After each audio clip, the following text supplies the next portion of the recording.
dating dito.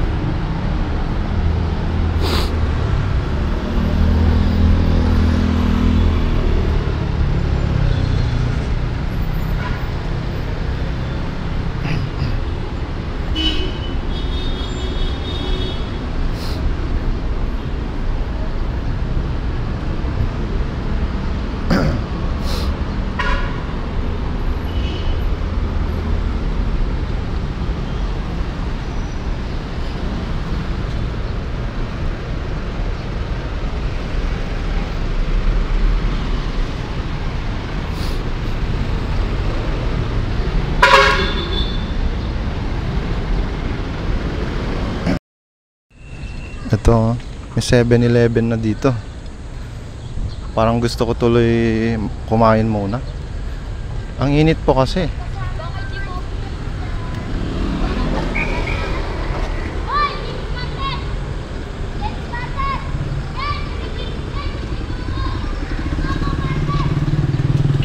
Bili muna tayo ng refreshment.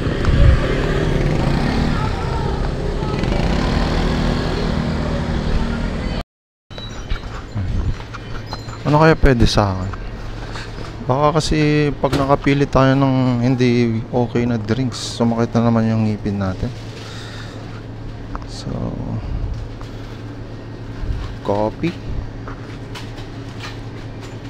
Kaya I think we're going with Gatorade. Excuse me po.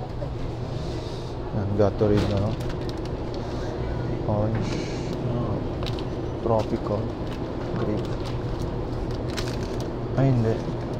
Blue. Ito na lang. Gatorade Blue Bolt. Sige, bayad na tayo. Ayan. Ito pinili ko. Cream cheese pimiento. Tsaka drinks na lang. I'm not sure what we're going to choose. But maasim kasi yung iba eh. Ito pala yung inaayos na nilalagyan ng mga bricks malapit sa simbahan. Magkabilaan hanggang sa kabila.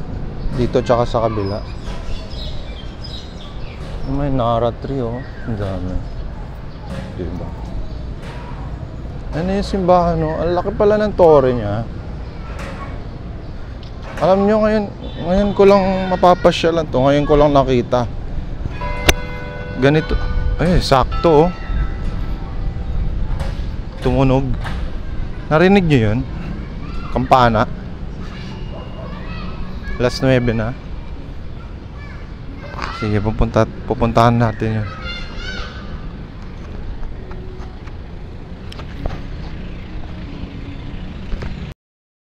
Ayan po, pupuntahan po natin yung simbahan ng St. Augustine.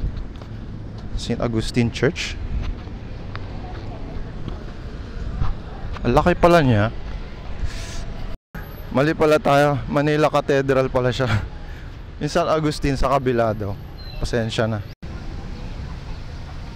Ayan. Charles IV, King of Spain. Siya yan. Yung monument na.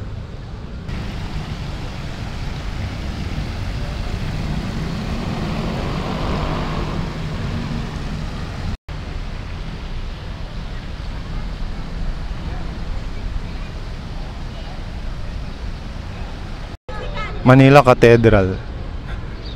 Ngayon ko lang po siya napasyalan. Ang taas pala ng tore. I didn't expect it.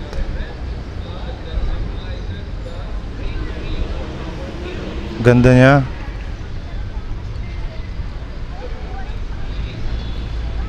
Can we check inside? Ang dami ding tao oh. Ganda pala dito. Here are some facts about the Manila Cathedral. The first cathedral in the Philippines, established in 1571 by Juan de Vivero, a secular priest. Destroyed by earthquakes and wars. The cathedral has been destroyed 7 times over the last 4 centuries. Neo-Romanesque architecture. The northwest facade replicates the previous cathedral's facade and is built in the neo-Romanesque style. Stained glass windows. Did you know that the cathedral has 134 stained glass windows? Central door. The central door features important episodes in the cathedral's history. Episcopal throne. The episcopal throne is made of Carrara marble and is the seat of the Archbishop of the Archdiocese of Manila. Minor basilica. Pope John Paul II elevated the cathedral to the rank of a minor basilica in 1981 venue for weddings and other Catholic celebrations. The cathedral is now popular for weddings and other Catholic celebrations over time. Thank you for watching and have a nice day. Please subscribe to our channel for more tours and informative videos from Road Trip or Mac channel. See you on our next episode.